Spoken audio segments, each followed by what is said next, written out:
ಎಲ್ಲರಿಗೂ ನಮಸ್ಕಾರ ವೀಕ್ಷಕರೇ. ಇದೇ ಒಂದು ಮಾರ್ಚ್ 3ನೇ ತಾರೀಕು ಬಹಳ ಭಯಂಕರವಾಗಿರುವಂತಹ ಹುಣ್ಣಿಮೆ, ಚಂದ್ರಗ್ರಹಣ. ಈ ರಾಶಿಯವರಿಗೆ ಅದೃಷ್ಟ ಮನೆ ಬಾಗಿಲನ್ನು ತಟ್ಟುತ್ತದೆ, ಕುಬೇರ ಸಂಪತ್ತೆ ಕೈ ಸೇರುತ್ತೆ ಅಂತೇಳಿದ್ರೆ ತಪ್ಪಾಗೋದಿಲ್ಲ. ಹಾಗಾದರೆ ಯಾವ ರಾಶಿಯವರು ಹೆಚ್ಚಿನ ಒಂದು ಅದೃಷ್ಟವಂತರು, ಯಾವೆಲ್ಲ ರೀತಿಯ ಲಾಭವನ್ನು ಬರಮಾಡ್ಕೊಳ್ತಾರೆ? ಈ ಒಂದು ವಿಶೇಷವಾಗಿರುವಂತಹ ಮಾರ್ಚ್ 3ನೇ ತಾರೀಕಿನ ಹುಣ್ಣಿಮೆ ನಂತರ ಈ ರಾಶಿ ಚಕ್ರದವರಿಗೆ ಬಾಳಿನಲ್ಲಿ ಯಾವೆಲ್ಲ ರೀತಿಯ ಬದಲಾವಣೆಗಳು ಆಗ್ತಾ ಹೋಗುತ್ತೆ ಎಂಬ ಸಂಪೂರ್ಣವಾದ ವಿಶೇಷವಾದ ಮಾಹಿತಿಯನ್ನು ನೋಡ್ತಾ ಹೋಗೋಣ. ಅದಕ್ಕೂ ಮುನ್ನ ನೀವು ಕೂಡ ದೇವರು ಹಾಗೂ ಜ್ಯೋತಿಷ್ಯ ಶಾಸ್ತ್ರವನ್ನು ನಂಬೋದಾದರೆ ಈಗಲೇ ಓಂ ನಮಃ ಶಿವಾಯ ಎಂದು ತಪ್ಪದೆ ಕಮೆಂಟ್ ಮಾಡಿ, ನಮ್ಮ ಚಾನಲ್ಗೆ ಸಬ್ಸ್ಕ್ರೈಬ್ ಮಾಡಿ, ಹಾಗೆ ಪಕ್ಕದಲ್ಲಿ ಇರುವಂಥ ಬೆಲ್ ಐಕನ್ನ ಪ್ರೆಸ್ ಮಾಡಿ. ಹೌದು, ಈ ರಾಶಿ ಚಕ್ರದವರಿಗೆ ಈ ಒಂದು ಹುಣ್ಣಿಮೆ ಅತ್ಯಂತ ಶಕ್ತಿಶಾಲಿ ಹಾಗೂ ಶುಭ ಎಂದು ಪರಿಗಣಿಸಲಾಗುತ್ತೆ.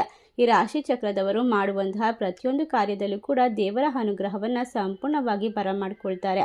ಇದರಿಂದಾಗಿ ಇವರ ಕಷ್ಟಗಳು ದೂರವಾಗ್ತಾ ಹೋಗುತ್ತೆ, ಇವರಿಗೆ ಅತ್ಯುತ್ತಮವಾದ ಲಾಭ ಸಿಗ್ತಾ ಹೋಗುತ್ತೆ, ಮುಟ್ಟಿದ್ದೆಲ್ಲ ಚಿನ್ನವಾಗುತ್ತೆ ಅಂತ ಹೇಳಿದ್ರೆ ತಪ್ಪಾಗೋದಿಲ್ಲ.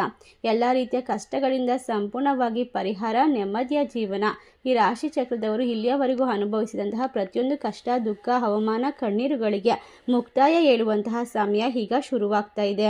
ಇದೊಂದು ಮಾಮೂಲಿ ಹುಣ್ಣಿಮೆ ಹಾಗೂ ಚಂದ್ರಗ್ರಹಣ ಅಲ್ಲ, ಇದು ಅತ್ಯಂತ ಶಕ್ತಿಶಾಲಿ ಹಾಗೂ ಪ್ರಭಾವಶಾಲಿಯಾಗಿರುವಂತಹ ಸಂದರ್ಭ. ಈ ಸಮಯದಲ್ಲಿ ನೀವು ಮಾಡುವಂತಹ ಪ್ರತಿಯೊಂದು ಕೆಲಸವೂ ಕೂಡ ನಿಮ್ಮ ಜೀವನವನ್ನು ಇನ್ನಷ್ಟು ಅದ್ಭುತ ಮತ್ತು ಶಕ್ತಿಯುತವಾಗಿ ಮಾಡೋದಕ್ಕೆ ಸಹಾಯ ಮಾಡುತ್ತೆ. ಆದ್ದರಿಂದ ಈ ಸಮಯದಲ್ಲಿ ಮಾಡುವಂತಹ ದಾನ, ಧರ್ಮ, ಉತ್ತಮವಾದ ಕ್ರಿಯೆಗಳು ನಿಮ್ಮ ಜೀವನದಲ್ಲಿ ಅದ್ಭುತವಾದ ಫಲಿತಾಂಶವನ್ನು ತಂದುಕೊಡುತ್ತೆ ಅಂತೇಳಿದ್ರೆ ತಪ್ಪಾಗೋದಿಲ್ಲ. ಆದ್ದರಿಂದ ಈ ರಾಶಿ ಚಕ್ರದವರು ಇನ್ನು ಮುಂದೆ ಯಾವುದೇ ಕೆಲಸ ಮಾಡಿದರೂ ಕೂಡ ಅದರಲ್ಲಿ ಇರ್ತಕ್ಕಂತಹ ತೊಂದರೆಗಳನ್ನು ದೂರ ಮಾಡಿಕೊಳ್ಬೇಕು, ನೆಮ್ಮದಿಯನ್ನು ಬರಮಾಡ್ಕೊಳ್ಬೇಕು ಅಂತ ಅಂದ್ಕೊಂಡಿದ್ರೆ ಈ ಸಂದರ್ಭದಲ್ಲಿ ಈ ರಾಶಿ ಚಕ್ರದವರು ಯಾವುದೇ ಕೆಲಸವನ್ನು ಮಾಡಬೇಕಾದ್ರೂ ಕೂಡ ಮನಸ್ಸಿನಲ್ಲಿ ಶ್ರದ್ಧೆ, ಭಕ್ತಿಯನ್ನು ಇಟ್ಟುಕೊಳ್ಬೇಕು, ಒಳ್ಳೆಯ ರೀತಿಯ ಕೆಲಸ ಕಾರ್ಯಗಳನ್ನು ಮಾಡಬೇಕು. ಈ ಒಂದು ಹೋಳಿ ಹುಣ್ಣಿಮೆಯ ದಿನ ಖಂಡಿತವಾಗಿ ರಹಸ್ಯವಾಗಿ ರಾಶಿಯವರಿಗೆ ಹಣದ ಸುರಿಮಳೆ ಸುರಿಯುತ್ತದೆ, ಕಷ್ಟಗಳಿಂದ ದೂರವಾಗ್ತೀರಾ.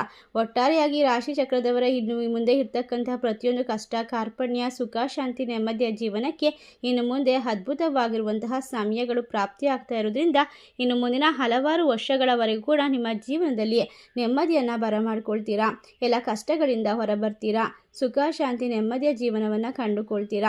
ಅದೇ ರೀತಿ ರಾಶಿ ಚಕ್ರದವರಿಗೆ ಇನ್ನು ಮುಂದೆ ಯಾವುದೇ ಕೆಲಸ ಕಾರ್ಯ, ವ್ಯಾಪಾರ ಮಾಡ್ತಾ ಇದ್ರು ಕೂಡ ಅದರಲ್ಲಿ ಇರ್ತಕ್ಕಂಥ ನಕಾರಾತ್ಮಕ ಅಂಶಗಳು, ತೊಂದರೆಗಳು ದೂರವಾಗ್ತಾ ಹೋಗುತ್ತೆ. ಈ ಒಂದು ಸಮಯ ವಿಶೇಷವಾದ ಗ್ರಹಣ ಇರೋದ್ರಿಂದ ಖಂಡಿತವಾಗಿ ಗಂಡ ಹೆಂಡತಿಯ ನಡುವೆ ಜಗಳಗಳು, ಮನಸ್ತಾಪಗಳು ಬಂದರೆ ಶಾಂತ ರೀತಿಯಲ್ಲಿ ವರ್ತಿಸೋದು ಅತ್ಯುತ್ತಮ. ಇಲ್ಲವಾದಲ್ಲಿ ನೀವು ಬಹಳಷ್ಟು ಕಷ್ಟಗಳನ್ನು ಎದುರಿಸಬೇಕಾಗಿ ಬರಬಹುದು. ಅಷ್ಟೇ ಅಲ್ಲದೆ ಈ ರಾಶಿ ಚಕ್ರದವರಿಗೆ ಇನ್ನು ಮುಂದೆ ಪ್ರತಿಯೊಂದು ಕೆಲಸದಲ್ಲೂ ಕೂಡ ಅದ್ಭುತವಾಗಿ ಫಲಿತಾಂಶವನ್ನು ಜೀವನದಲ್ಲಿ ಕಂಡುಕೊಳ್ಳೋಕೆ ಸಾಧ್ಯವಾಗ್ತಾ ಹೋಗುತ್ತೆ. ಈ ರಾಶಿ ಚಕ್ರದವರಿಗೆ ಈ ಒಂದು ವಿಶೇಷವಾಗಿರುವಂತಹ ಶಕ್ತಿಶಾಲಿ ಹುಣ್ಣಿಮೆಯ ನಂತರ ನಿಮ್ಮ ಮನೆ ಮತ್ತು ಮನಸ್ಸಿನಲ್ಲಿ ಇರ್ತಕ್ಕಂಥ ತೊಂದರೆಗಳು ದೂರವಾಗುತ್ತೆ. ಒಟ್ಟಾರೆಯಾಗಿ ಹುಣ್ಣಿಮೆಯ ದಿನ ಈ ರಾಶಿ ಚಕ್ರದವರ ಬಾಳಿನಲ್ಲಿ ಇರ್ತಕ್ಕಂಥ ಪ್ರತಿಯೊಂದು ಕಷ್ಟಕ್ಕೂ ಕೂಡ ಮಹಾಶಿವನ ಆಶೀರ್ವಾದ ಉತ್ತಮವಾದ ಉತ್ತರವನ್ನು ತಂದುಕೊಡುತ್ತೆ ಅಂತ ಹೇಳಿದ್ರೆ ತಪ್ಪಾಗೋದಿಲ್ಲ. ಈ ಒಂದು ಸಂದರ್ಭದಲ್ಲಿ ನೀವು ಮಾಡುವಂತಹ ಪ್ರತಿಯೊಂದು ಕಾರ್ಯವೂ ಕೂಡ ದೇವರ ಅನುಗ್ರಹ ಮತ್ತು ಪ್ರೀತಿಗೆ ಪಾತ್ರರಾಗುವಂತೆ, ನಿಮ್ಮ ಜೀವನದಲ್ಲಿ ಇರ್ತಕ್ಕಂಥ ತೊಂದರೆಗಳನ್ನು ದೂರ ಮಾಡುವಂತೆ ಶಕ್ತಿಯನ್ನು ತುಂಬುತ್ತದೆ. ಒಟ್ಟಾರೆಯಾಗಿ ರಾಶಿ ಚಕ್ರದವರಿಗೆ ಇದೇ ಒಂದು ವಿಶೇಷವಾಗಿರುವ, ಭಯಂಕರವಾಗಿರುವ, ಶಕ್ತಿಯುತವಾಗಿರುವಂತಹ ಮಾರ್ಚ್ ತಿಂಗಳು ಅತ್ಯಂತ ಪ್ರಭಾವಶಾಲಿ ಹಾಗೂ ಉತ್ತಮವಾದ ಸಮಯ. ಮಾರ್ಚ್ 3ರಂದು ಶಕ್ತಿಶಾಲಿ ಹೋಳಿ ಹುಣ್ಣಿಮೆ ಬಂದಿದೆ, ಜೊತೆಗೆ ಚಂದ್ರಗ್ರಹಣ ಕೂಡ ಬಂದಿರೋದ್ರಿಂದ ಈ ದಿನವು ಲಕ್ಷ್ಮೀ ದೇವಿಗೆ ಸಮರ್ಪಿತವಾಗಿದೆ. ಈ ದಿನ ಲಕ್ಷ್ಮೀ ಪೂಜೆ ಅತ್ಯಂತ ಫಲಪ್ರದವಾಗಿರುತ್ತದೆ. ಆದ್ದರಿಂದ ಈ ದಿನದಂದು ಲಕ್ಷ್ಮೀ ದೇವಿಯನ್ನು ಪೂಜಿಸೋದ್ರ ಜೊತೆಗೆ ಮಹಾಶಿವನ ಅನುಗ್ರಹಕ್ಕೆ ಕೂಡ ಪಾತ್ರರಾಗಬಹುದು. ನಿಮ್ಮ ಎಲ್ಲ ಕಷ್ಟಗಳನ್ನು ದೂರ ಮಾಡ್ಕೊಳ್ಳೋದಕ್ಕೆ, ನೆಮ್ಮದಿಯನ್ನು ಬರಮಾಡ್ಕೊಳ್ಳೋದಕ್ಕೆ ಈ ಸಮಯದಲ್ಲಿ ನಿಮ್ಮ ವೃತ್ತಿ ಜೀವನ ಹಾಗೂ ಎಲ್ಲ ರೀತಿಯ ಕೆಲಸದ ಯಶಸ್ಸನ್ನು ಪಡೆದುಕೊಳ್ಳೋದಕ್ಕೆ ನಿಮಗೆ ಸಣ್ಣ ಪುಟ್ಟ ಪರಿಹಾರವನ್ನು ಕೂಡ ವಿಡಿಯೋದ ಕೊನೆಯಲ್ಲಿ ತಿಳಿಸಿಕೊಡ್ತೇವೆ. ಎಲ್ಲೂ ಕೂಡ ಸ್ಕಿಪ್ ಮಾಡದೆ ಪೂರ್ತಿಯಾಗಿ ನೋಡಿ.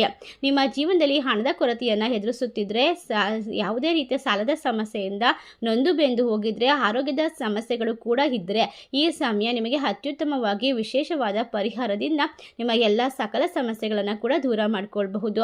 ಈ ಒಂದು ಕಾಲದಲ್ಲಿ ಎಲ್ಲರೂ ಕೂಡ ಅತ್ಯಂತ ಹೆಚ್ಚಿನ ಶ್ರದ್ಧೆ, ಭಕ್ತಿಯಿಂದ ನೀವು ಮಾಡುವಂಥ ಪ್ರತಿಯೊಂದು ಕಾರ್ಯವಲ್ಲೂ ಕೂಡ ಮನಸ್ಸಿಟ್ಟು ಮಾಡೋದ್ರಿಂದ ನಿಮ್ಮ ಕೈಯಲ್ಲಿ ಹಣ ನಿಲ್ತಾ ಹೋಗುತ್ತೆ, ನಿಮ್ಮ ಕಷ್ಟಗಳು ದೂರವಾಗ್ತಾ ಹೋಗುತ್ತೆ. ಇನ್ನು ಮುಂದೆ ನಿಮ್ಮ ಜೀವನದಲ್ಲಿ ಅತ್ಯಂತ ಶುಭ ಒಂದು ಸಂದರ್ಭಗಳು ವೃದ್ಧಿ ಆಗೋದ್ರಿಂದ ನಿಮ್ಮ ಜೀವನದಲ್ಲಿ ಶಾಂತಿ, ನೆಮ್ಮದಿಯ ಒಂದು ವಿಶೇಷವಾದ ಸಂದರ್ಭಗಳು ಪ್ರಾಪ್ತಿಯಾಗುತ್ತೆ. ಈ ಸಂದರ್ಭ ಈ ರಾಶಿ ಚಕ್ರದವರಿಗೆ ಕಷ್ಟಗಳಿಂದ ವಿಮೋಚನೆ, ಸುಖ, ಶಾಂತಿ, ನೆಮ್ಮದಿಯ ಜೀವನ ಪ್ರಾಪ್ತಿ. ಯಾವುದೇ ಕೆಲಸ ಮಾಡ್ತಾ ಇದ್ರೂ ಕೂಡ ಅದರಲ್ಲಿ ಹೆಚ್ಚಿನ ಹಣವನ್ನು ಬರಮಾಡ್ಕೊಳ್ತೀರಾ. ಭರ್ಜರಿ ಆಗಿರುವಂತಹ ಧನ ಲಾಭದಿಂದಾಗಿ ನಿಮ್ಮ ಬಾಳು ಬಂಗಾರವಾಗುತ್ತದೆ. ಗಂಡ ಹೆಂಡತಿ ನಡುವೆ ಪ್ರೀತಿ ಬಾಂಧವ್ಯ ಹೆಚ್ಚಾಗ್ತಾ ಹೋಗುತ್ತೆ. ಅತ್ಯಂತ ಶುಭ ಯೋಗವು ನಿಮಗೆ ನಿಮ್ಮ ಜೀವನದಲ್ಲಿ ಅತ್ಯಂತ ಶುಭಕರ ಎಂದು ಸಾಬೀತುಪಡಿಸುವಂತಹ ಪ್ರಬಲವಾದ ಸಂದರ್ಭ ಇದಾಗಿದ್ದು ನಿಮ್ಮ ಆತ್ಮವಿಶ್ವಾಸ ಕೂಡ ಹೆಚ್ಚಾಗ್ತಾ ಹೋಗುತ್ತೆ. ನೀವು ಸರ್ಕಾರಿ ಕೆಲಸದಲ್ಲಿ ಯಾವುದೇ ರೀತಿಯ ಉನ್ನತ ಹುದ್ದೆಗೆ ತಯಾರಿ ನಡೆಸ್ತಾ ಇದ್ರೆ ನಿಮ್ಮ ಯಶಸ್ಸಿನ ಸಾಧ್ಯತೆಗಳು ಬಲವಾಗಿರೋದ್ರಿಂದ ನಿಮ್ಮ ಆರ್ಥಿಕ ಪರಿಸ್ಥಿತಿ ಕೂಡ ಸುಧಾರಿಸುತ್ತದೆ. ಒಟ್ಟಾರೆಯಾಗಿ ರಾಶಿಯವರಿಗೆ ಎಲ್ಲ ಗ್ರಹಗಳ ಒಟ್ಟಾರೆಯಾಗಿರುವಂತಹ ವಿಶೇಷವಾದ ಆಶೀರ್ವಾದದ ಜೊತೆಗೆ ನೆಮ್ಮದಿಯ ಜೀವನವನ್ನು ಬರಮಾಡಿಕೊಳ್ಬೇಕು ಅಂತ ಹಲವಾರು ವರ್ಷಗಳಿಂದ ಕಷ್ಟಪಡ್ತಿರುವಂತಹ ಜನರಿಗೆ ಈ ಸಮಯ ಸೂಕ್ತವಾಗಿದೆ. ಈ ಹುಣ್ಣಿಮೆ ನಿಮ್ಮ ಬಾಳಿನಲ್ಲಿ ಬಂಗಾರದಂತಹ ದಿನಗಳನ್ನು ತಂದುಕೊಡುತ್ತೆ. ನಿಮ್ಮ ವೃತ್ತಿ ಜೀವನದಲ್ಲಿ ಇರ್ತಕ್ಕಂಥ ಅಡೆತಡೆಗಳು ದೂರವಾಗುತ್ತೆ. ಶತ್ರುಗಳ ಕಾಟದಿಂದ ಸಂಪೂರ್ಣವಾಗಿ ಪರಿಹಾರವನ್ನು ಪಡೆದುಕೊಳ್ಳಬಹುದು. ವ್ಯಾಪಾರ ವ್ಯವಹಾರದಲ್ಲಿ ಗಮನಾರ್ಹವಾಗಿ ಆರ್ಥಿಕ ಬೆಳವಣಿಗೆಯನ್ನು ಕಾಣಬಹುದು. ಉದ್ಯೋಗದಲ್ಲಿ ಇರ್ತಕ್ಕಂಥವರಿಗೆ ಬಡ್ತಿ, ಹೊಸ ಜವಾಬ್ದಾರಿಗಳು ಸಿಗುವ ಸಾಧ್ಯತೆ ಇದೆ. ನಿಮ್ಮ ತಂದೆ ತಾಯಿ ಮತ್ತು ಪೂರ್ವಜರ ಆಸ್ತಿಯಿಂದ ಕೂಡ ಹೆಚ್ಚಿನ ಪ್ರಯೋಜನವನ್ನು ಪಡೆದುಕೊಳ್ತೀರಾ. ನೀವು ನಿರ್ಧಾರ ತೆಗೆದುಕೊಳ್ಳುವಂತಹ ಸಾಮರ್ಥ್ಯವನ್ನು ಕೂಡ ಸುಧಾರಿಸಿಕೊಳ್ಳಬಹುದು. ಈ ಸಮಯದಲ್ಲಿ ವಿಶೇಷವಾಗಿ ರಾಜಯೋಗದ ಸಂಯೋಗವು ಅದೃಷ್ಟದ ದ್ವಾರವೆಂದು ಸಾಬೀತುಪಡಿಸುತ್ತೆ. ಈ ಸಮಯದಲ್ಲಿ ದೂರದ ಪ್ರಯಾಣವು ಕೂಡ ನಿಮಗೆ ಅತ್ಯಂತ ಪ್ರಯೋಜನಕಾರಿಯಾಗುತ್ತೆ. ಧಾರ್ಮಿಕ ಕಾರ್ಯಕ್ರಮಗಳಲ್ಲಿ ಮನಸ್ಸು ಹೆಚ್ಚು ಆಸಕ್ತಿಯಿಂದ ಇರೋದ್ರಿಂದ ಖಂಡಿತವಾಗಿ ನಿಮ್ಮ ಜೀವನದಲ್ಲಿ ಅಭಿವೃದ್ಧಿಯನ್ನು ಪಡೆದುಕೊಳ್ತೀರಾ. ಧಾರ್ಮಿಕ ಚಟುವಟಿಕೆಗಳಲ್ಲಿ ಈ ಸಮಯ ನಿಮ್ಮ ಜೀವನದಲ್ಲಿ ಒಂದು ಉತ್ತಮವಾದ ಶಕ್ತಿಯುತವಾಗಿರುವಂತಹ ದಿನಗಳನ್ನು ಬರಮಾಡಿಕೊಡುತ್ತೆ. ಮಹಾಶಿವನ ಕೃಪೆಗೆ ಪಾತ್ರರಾಗುವಂತೆ ಮಾಡ್ತಾ ಹೋಗುತ್ತೆ. ಸ್ಥಗಿತಗೊಂಡ ಎಲ್ಲ ಕೆಲಸಗಳು ಕೂಡ ವೇಗವಾಗಿ ಮುಕ್ತಾಯಗೊಳ್ಳೋದ್ರ ಜೊತೆಗೆ ವಿದ್ಯಾರ್ಥಿಗಳಿಗೆ ಉನ್ನತ ಶಿಕ್ಷಣದ ಹಾದಿಗಳು ತೆರೆದುಕೊಳ್ಳುತ್ತೆ. ಈ ಸಮಯದಲ್ಲಿ ಬರ್ತಕ್ಕಂಥ ಪ್ರತಿಯೊಂದು ಅವಕಾಶವನ್ನು ಕೂಡ ನೀವು ಒಳ್ಳೆಯ ಮನಸ್ಸಿನಿಂದ ಬರಮಾಡ್ಕೊಳ್ಳೋದ್ರಿಂದ ಮಕ್ಕಳಿಂದ ಕೂಡ ಸಿಹಿ ಸುದ್ದಿಯನ್ನು ಬರಮಾಡ್ಕೊಳ್ತೀರಾ. ಶಿಕ್ಷಣದ ಮೇಲೆ, ಸೃಜನಶೀಲ ಕ್ಷೇತ್ರದ ಮೇಲೆ ತೊಡಗಿರುವಂತಹ ಪ್ರತಿಯೊಬ್ಬರಿಗೂ ಕೂಡ ಖ್ಯಾತಿ, ಗೌರವ ಹೆಚ್ಚಾಗುತ್ತೆ. ಹಠಾತ್ ಆಗಿ ಧನಲಾಭಗಳು ಬರುವಂತಹ ಸಾಧ್ಯತೆ ಇದೆ. ಪ್ರಯಾಣ ಸಂಬಂಧಗಳು ಬಲಗೊಳ್ಳುತ್ತದೆ. ಈ ಸಮಯ ನಿಮ್ಮ ಮೇಲೆ, ನಿಮ್ಮ ಜೀವನದ ಮೇಲೆ ಹೆಚ್ಚಿನ ಪರಿಣಾಮವನ್ನು ಲಕ್ಷ್ಮೀ ದೇವಿ ಹಾಗೂ ಮಹಾಶಿವನ ಅನುಗ್ರಹದಿಂದ ಬರಮಾಡ್ಕೊಳ್ತೀರಾ. ನಿಮ್ಮ ವ್ಯಕ್ತಿತ್ವ ಸುಧಾರಿಸುತ್ತದೆ. ಈ ರಾಶಿಯವರಿಗೆ ವೈವಾಹಿಕ ಜೀವನ ಹೆಚ್ಚಿನಾಗಿ ಒಂದು ಸಂತೋಷ, ಸಮೃದ್ಧಿ, ನೆಮ್ಮದಿಯನ್ನು ತಂದುಕೊಡುತ್ತೆ ಅಂತ ಹೇಳಿದ್ರೆ ತಪ್ಪಾಗೋದಿಲ್ಲ.